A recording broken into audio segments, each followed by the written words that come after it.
Hi guys, welcome to Jesus in the Real, a podcast by the Omoabine Bears.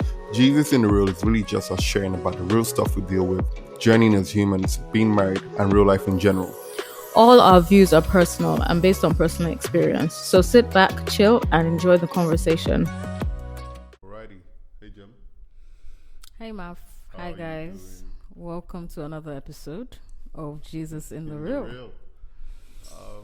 What are we talking about today? We are talking about the S word. Spider-Man does whatever a spider can. Smoothies. That is a legit question. You said S word, it could be so many things. We all know when people say the S word, we all know what people are talking about. Okay. Yeah, sex. We are talking about sex today. Let's talk about. No, you know you have to do something. Let's talk about sex. To be honest, that's what I was going to talk about you, call this episode. me. Let's talk about. Let's talk about all the good things and the bad things. Let's talk about What's the words? sex. Let's talk about. Let's talk about sex, baby. Let's talk about you and me. All right. So yeah. Great expectations. Mm. It's funny because I and Jamie have vastly different sexual histories. Yeah. And I think it's for this conversation to have like context or nuance, we actually do have to talk about our difference in our sexual history. Yeah.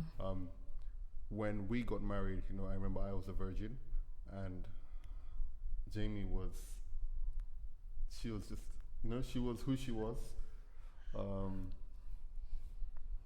and so it was a learning curve. It was a big learning curve. Anyone that knows you, Matthew, I don't want to call your full government name, knows that story is back to front, fully back to front. I was the virgin, and Maf was I was the guy who was thoroughly and fully experienced in the great yeah, escape. I wanted to say in sexual escapades, but let me cover you as your wife. But It was a learning experience, especially I was, first of all, which is fun. Let me take this one. So first of all, I didn't even know that virgins were like a real thing. It was one of the first things I told Jemimah. I felt like, okay, like when you're a teenager, someone tells you you're a virgin, you say, okay, yeah, we're teenagers. But I didn't know that they were actual adult virgins. They were like unicorns to me, and I was very anti. he didn't want to get married to a virgin, and it was actually an issue when we met, and he found out that I was a virgin. He was like, It almost scattered our relationship, which is funny because I hear people say they want to get married to virgins, and I was like, I don't know if that's my thing. Yeah, Muff was very different about that. He was not about that. Oh, I want my wife. He would have preferred. I thought, but I wanted someone to experience that was in the wars. And I remember when we met, Jamie was like my first non-sexual relationship. Yeah. And I remember I was like, okay, now that I'm a Christian and we're dating, what do people do for fun? Because I'd never been in a relationship where we weren't having sex. Yeah. It was interesting because I found that we sort of knew each other better because we weren't having sex. Yeah. I think people think it's a cliche when you say, oh, sex clouds your judgment, but it actually does. I mean, I can't really speak from experience, but even from all the gists my husband has given me, he's like that. He was just with some people, and looking back now, it's like, why? Like, why was I even with this person? But it was just the sex. And not to make myself out to be an angel, because I would assume that there are instances where people have been with me and they're like, why was I even with him? Yeah. And so you find that when I began to look back on these relationships, I really began to think about, apart from sexual activity, what did I really have with this person? Yeah. And it's not a lot. Yeah. Do you get? It wasn't a lot for me. I can't speak about other people, but for me personally, I'm speaking from personal experience. Yeah. It wasn't really a lot. And so we came into this with varying types of explanations, rather expectations. Yeah. Let's say. I would like. Let you talk about what you thought or what you thought you'd expect from me per se. I don't know. I think the thing about expectations in marriage is, especially like when you haven't communicated these expectations, I feel like it's okay to have expectations, but then when you're not communicating, you know, it can be an issue, you know, because you then find out that you're on different pages and you have many assumptions about different things. But I think for me, I did it because, you know, I believe that even if you're a virgin, doesn't mean you have to be naive. So, but then there's still a lot that women, especially like if you choose to be on this path, there's so much, you know, secrecy, even just about knowing how your body works as a woman. I think it was when, you know, when we got serious and then we knew we were getting married, and I knew that, okay, I'm actually going to be going into a relationship or marriage where there is sex. It was then I actually started doing all the research and stuff like that, because these things are not talked about in well, I'm saying in Christian women's circles. They are not really, amongst single ladies, they're not really talked about. And so, but I made sure, and that's the thing, like I didn't want to be naive, because, you know, I think that's another thing that can affect you when you get married and you're just so oblivious to what's going on, and then, you know, things don't happen as planned and you're like, you know. So I did do a lot of reading. I think I have to say kudos to Jamie for that, because I remember I wasn't sure what I would have to, for lack of a better word, teach or show or stuff like that. But I found out she on her own part was doing research. She was reading YouTube videos. She was watching YouTube videos. She was reading, and so she was really just learning about her sexuality and just you know, learning about her home. So it wasn't. I don't know if you went into this for, oh, let me see how I can pleasure Matthew or keep my husband. I think for you, I saw it when I was from the outside looking in. What I saw, someone just investigating, and trying to learn and educating yourself about you know, so many things that quote unquote that, you know, we don't really talk about. So yeah, it was an experience, you know, because there's theory and there's practical, and you know, and again, that's where communication comes in as well, because you have to be patient with each other, and you have to communicate that, bro, this thing is not really, you know, working out as planned, and this is what, and then, you know, understanding how your body is reacting to, and explain that, because, you know, for someone who is like, you know, experienced, they don't understand what's the word, I should have checked it up before this, Zmas. I've always struggled. Sure we'll type it in. We'll put it. We can find the word. We'll put it in the thing.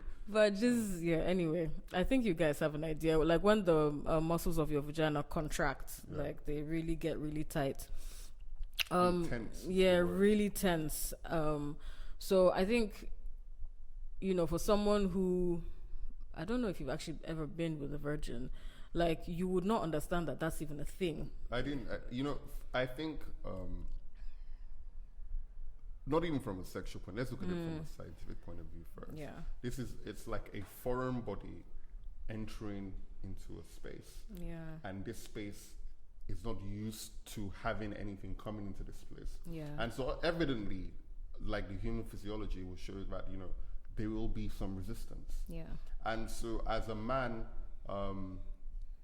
I too had to understand that this wasn't like my former relationships, where it was just, oh yeah, on your marks, get set, go, you're off. Yeah. Do you understand? It took a little bit more, I don't want to say care, I think understanding the process, and being patient with each other. And I think just listening to each other, because, you know, he would have to know, okay, this is the point where I have to, like, you know, take a step back, or I have to, and encouraging. I mean, I remember in the early days, it was tough, you know, and he would like make pancakes, you know, for me for breakfast as back, but let do, you know, like, you know, so night of war, like, wow, you know. But then over time it became, you know, better, and even after 2 years we're still having discussions about. So I think the thing is, like, I think pace yourself in terms of you and your partner. Pace yourself and don't assume that after one week it's not working. I think the biggest mistakes we make as people is assuming, and that assumption, especially if you've been a sexually active person, is assuming that because it worked with person A, it's going to work with person B. Yeah. Do you understand? I think that's something big that we have to get out of the picture, especially as again, it comes from the fact that when I have conversations with people, both men and women, is the fact that there's a whole lot of secrecy around the subject of sex. It's almost like a taboo, like as if, and I want to just make this clear, God enjoys the fact that we have sex. God made it pleasurable for a reason. Yeah, that if not, he would have made it like factory work.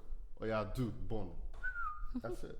But I believe he made it pleasurable so that it would bring the couple close and intimate. And I think that ongoing conversations are critical because, first of all, even as you grow older, your bodies change. Even with childbirth and everything. Like I remember we were talking to our friend, and she had given birth, and she was telling us about how her nipples weren't as sensitive as before, and that used to be like a big thing for her. And so her and her husband are having to figure out that nuance of, okay, your body has changed since childbirth. How do we now continue to be sexually compatible? And these are questions again a lot of assumptions are made around what you think worked a year ago, which is why our conversation continues to be ongoing, because I think for us it's always trying to be the best for each other. I think the last conversation we had when we were doing our yearly review for the year, I think in January, we were talking about Jamie was talking about, okay, she was interested in more foreplay, and taking time out to more foreplay. And I completely understand that, it shows, okay, we are having this conversation. So I know that, okay, we can increase the tempo, we can spend more time kissing, we can spend more time touching, and all sorts of things.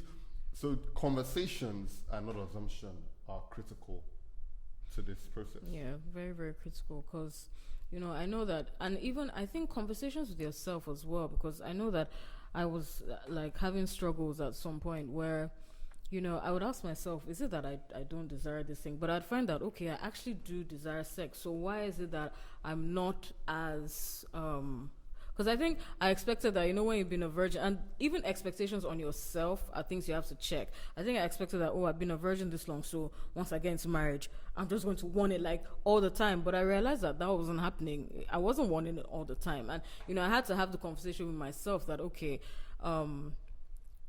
you have had to, for how many years of your life, you've had to kind of block, quote unquote, block this feeling, because we don't really have communities that talk about how to even have these conversations with yourselves, in safe spaces. So like I've had to, like, in the past, if I'm horny, I would always make sure that I'm doing something to block it. Maybe I go and work, or I go and, so like it's to suddenly switch from shutting down to suddenly being on all the time.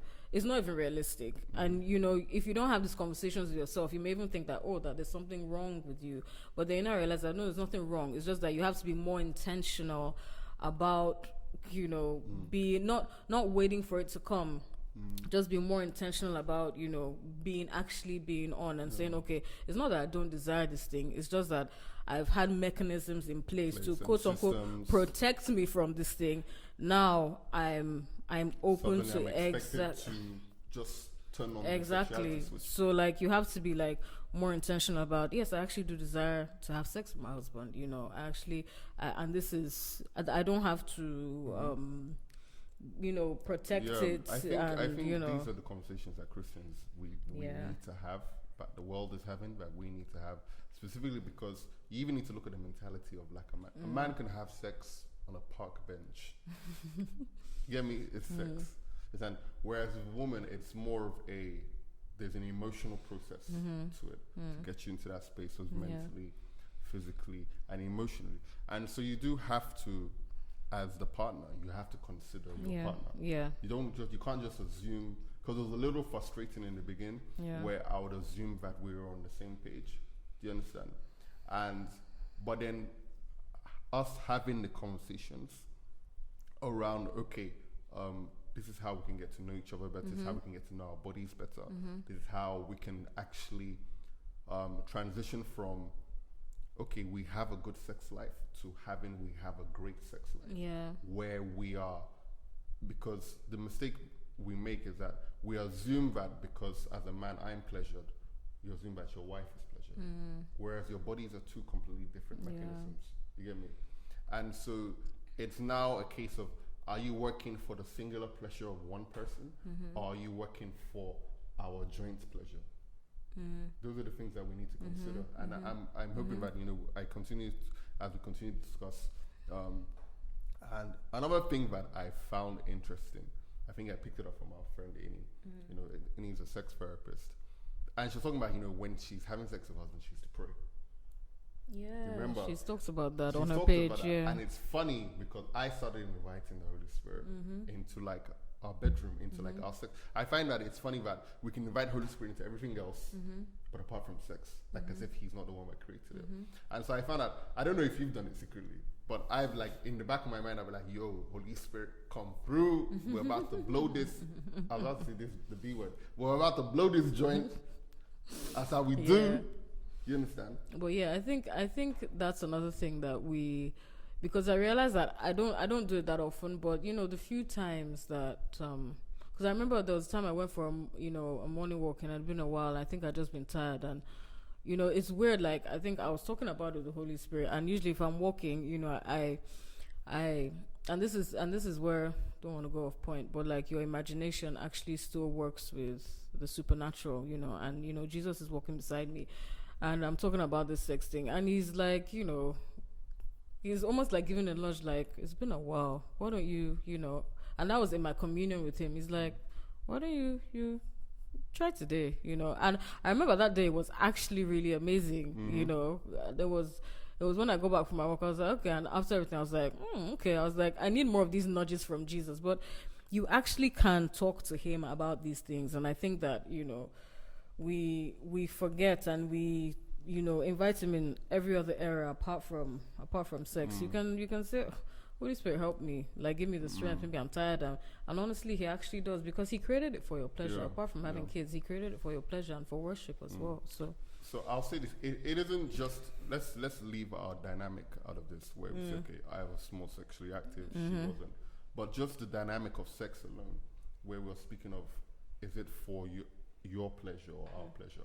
And this is just for like just the men generally, even if you are with a partner that was sexually active in the past, is a question again, is it for your pleasure or our pleasure? Because the ongoing conversation I have is that a lot of, I can't speak to it, but a lot of people that are married, that sex for them with their husbands is just pretty much one bam, thank you, man. yeah, Do you understand? duty. Like, and I'll be hearing weird stuff like, we don't play music. Like, is it prison sex? Like, you can't put on some Genuine, my guy. You can't play The Weeknd. You understand? You can't romance a little bit. It's just, let's jump straight into like, as if it's some prison sex. Like, everybody's silent. No, it's not a silent movie. Yeah. We have to be more intentional.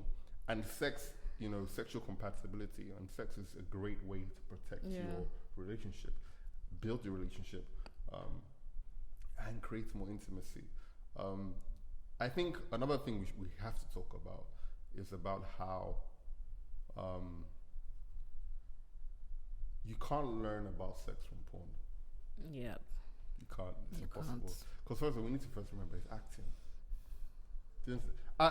And someone who used to struggle with porn, I can tell you this year, I don't know. I don't really think that women are into people coming in their faces. You get me? You see it in porn, so you assume, but we need to remember it's acting. And there are so many things that like you said, that you see in porn, so you assume that that's how it should be, and you start to compare. And honestly, when they say porn, even if you take out the spiritual aspects, like, porn is a destroyer of your sex life, because It's not real. Like, it's not real. It affects so many chemicals in your brain. It's just like how we watch movies on Hollywood, fairy tale movies, and you expect that real life will be like that. No, you know. So like I think, you know, it's key because what it happens is that porn feeds a habit that your partner can't satisfy. Yeah. It's a fantasy realm, and so and you know, this is just both for men and women. I remember when I and Jimmy were just talking about it a few days ago. Remember like how in the early 2000s you would watch a Hollywood movie and a woman would say, "Does my butt look big in this?" And they'll be like, "No," and she'll be like, "Fantastic." But then somebody will say, "You know, your butt does look big in this," and then she'll start crying, and then suddenly, big bums are a thing. Yeah. Do you understand? And so, what happens if you're married to somebody that you love, but you're struggling with porn, and the porn that you're watching is with women These with big, perfect perfect girls, bodies, perfect boobs, perfect bum, perfect everything, sculpted, big bums, big breasts. You understand? and then the guys on the other hand with their extremely Giant penises. You understand? And so you've built Enhanced up as well. penises, and so you have this, and then your wife or the person you're with doesn't look like the person in the porn. Exactly. What happens then? Exactly. And I think this is what sows seeds for cheating, because what happens is that you now start looking for somebody that's similar to the person that you're watching. And it creates an appetite that is not even. It's almost like it gives you something to desire, you know, desire that was not even there before. It now gives you something to desire that is not even a healthy desire in the first place. You understand? And so so it's again talking about, and it's, you have that, and then, you know, we have the situation where, because women do get addicted to porn as well, women do watch porn, so doesn't like it's a man issue also, where you watch this thing and you see every porn star has big penises, and so you assume that this is the prototype. Yeah. And let's say you don't have a partner that has a big penis, what then? And let's say the type of porn that you like, your partner can't perform to that. Like, I always tell people, like, man, who's, like, unless you're on drugs, who's having sex for 60 minutes? Because, like 60, do you know what 60 minutes is? That's an hour. You'll be the fittest person in the world. Do you understand? So, I understand that. So there's that. I'm not saying that this can't happen. What I'm saying is this: when you're saying that this is the benchmark, when you don't reach that benchmark, what happens is that you start to criticize yourself. Yeah. The critical nature of this criticizing yourself begins like a self-analysis, as our doubt and anxiety. Start comparing and to all of something these that things. is not real. Exactly. You're comparing. And even speaking of comparing, I think, you know, I'd always told him that, you know, I wish I wasn't as sexually active as before. Because I think one of the first things, I remember I and Jimmy talked about it, one of the first things that happened that when we were married initially, and we were just trying to figure out our things, I think like that's when I felt like the attack of the enemy really just hit on me, where like people that I hadn't thought about in years, I would suddenly begin to remember flashbacks and sexual information about them, and it almost seemed like as if I was not comparing this beautiful thing I had with my wife with these people. And so fortunately I and Jamie were open enough to share, so I actually had to open up and say, yo babe, this is what is happening. And I had to explain that it's nothing to do with you. I sense that, you know, obviously the devil is hoping that there's a loophole here, and bring me into the place of comparison where I'm not satisfied, as the Bible would say, with the wife of your youth. And so we need to be. So there are so many things that we need to safeguard ourselves against, as both as individuals and as a couple. These are the sort of things that we need to talk about. And I think, again, going back to, like, we can't overemphasize communication, because that was where, you know, Math being open enough, or, you know, to come to me to say, okay, this is what I'm struggling with. And then I think we now put boundaries in place. You couldn't have your, I think, phone with you when you were, you know, just different boundaries in place. And I think you do what works for you. But because really, when they say, you know, sin thrives in secrecy and in darkness, truly it does. Like when it's out in the open, then you can actually put steps in place Put steps to in place, and yeah. then, So and it just then you have your partner covering Yeah. you, and then you're free, and it's just there's nothing like being able to speak yeah, to your partner. yeah.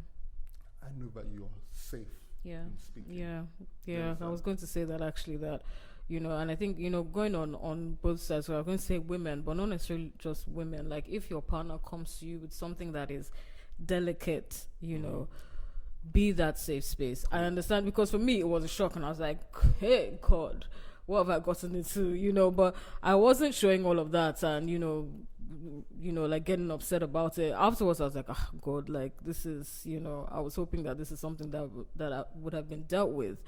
But you have to extend that grace, because I have things in my life that haven't been dealt with even up to now. So you have to extend that grace to your partner and really be that safe space where and I think it keeps going back to communication, where they can actually come to you and say certain things, and it doesn't turn into a big thing where big, you guys now make it like the crux or the fight in your the marriage. person is not like, yep, I'm not Opening up telling with you anything that again. I'm not saying that you don't have the room to react, but if you can putting your partner first in that instance, just manage your emotions. And to be honest, this is why I have the Holy Spirit. A lot of times I carry my emotions to the Holy Spirit, and that's where I do a lot of my reacting. If you have a therapist as well, you can do that. But understanding that in that moment, it's also not really about you, what you get, and how you're feeling. It's like, I mean, the way you put it with sex, but it's for the marriage. I don't know how to explain it, but understanding it does that take a lot to even as a person. Yeah. It takes a lot to open up. Yeah. To you're trusting this person with a piece of yourself. Yeah. That's basically it. And I'll tell you the truth here. This can change the dynamic of your relationship, of your marriage. You can change the dynamic of your entire marriage, whether your partner feels safe, Yeah. or not. Do you understand? And so, yeah, I think we may have covered all the bases. Yeah. I think that maybe if going on our podcast, we have other people talking about sex and stuff like this. I mean, today we just spoke about sex. I think the general thing was expectations in marriage. So like this applies to other areas as well, like communication, because people have so many different expectations, and that's why you have to be if I'm not going into like relationship advice, but honestly the best thing you can do is be with someone who is open, who is an open book. All this packaging and forming and all this thing that we have in this Nigeria, forget. It's exhausting.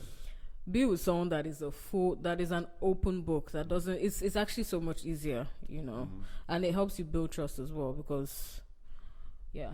I think even to speak of trust, I think because the fact that we even have the exact same codes on our phone. Yeah. I think there was a time that our phones are even linked, and it isn't because we're keeping tabs on each other. I think it just sort of happened. I think it was something with it was the an Apple ID, ID thing, and so for like the first year of our marriage, like, and even till now, our codes, simply because I can be forgetful and I don't want to have to think we have of a the new same code. phone passwords. So we even have the same phone passwords. Like our phones are open all the time. Yeah. And frankly, our lives are actually kind of boring. We don't really talk to people. Like I go through his WhatsApp, I'm like, your WhatsApp is so boring. Like he's looking for gist. All and I'm my seeing WhatsApp is prayer and Jesus. That's like just that's prophecy. Like I had a dream, Pastor Matt. All those things, and I'm just like, I'm like, oh God, I'm looking for gist, and then he's on my phone. He's like, how can you complain about my phone? Your phone is as boring. It's a graveyard. It's At least not, there's even guys. gist. It's like there's even something, prophecy. Those are just bare bones, mate. It's not. You get. And so, but I think it just points back to like the openness. Like, there's no. My wife is holding my phone. I need to rush. What are you doing with my phone? There's no. My husband is holding my phone. I need to rugby tackle her so that she doesn't look at what's happening in my phone. Yes, but maybe the Lord just created it that way. But I think it's just created an air of, and this even applies to finances. Yeah. But that's a discussion. That's another discussion. For another day. I think. Yeah, so I think we're done. So if you guys, we didn't mention that on the last episode, but if you guys like have any questions or anything, please, feel Put it free in to the send us a comment DM section, or send us a DM. comment section on either YouTube or even on Anchor on the podcast or on our Instagram page, Jesus in the Real. So we're Jesus in the Real on Instagram, on Anchor, and YouTube, I believe. Yeah. So Fantastic. follow us, like, share, Subscribe. Yeah. Share, definitely. Subscribe. Which we have maybe 400, just under 400 followers or 400 followers. I think just we're hoping to hit 1,000 plus this year in 2022. That'll be nice. That'll be nice. So share with your friends. It means that It means that we're not talking to ourselves. We're not just talking to ourselves, and at least the things that God is asking us to talk about is reaching a wider audience and anyone who may need it. So thanks for hanging with us, guys. High five. Hey, bye, guys. Bye, guys.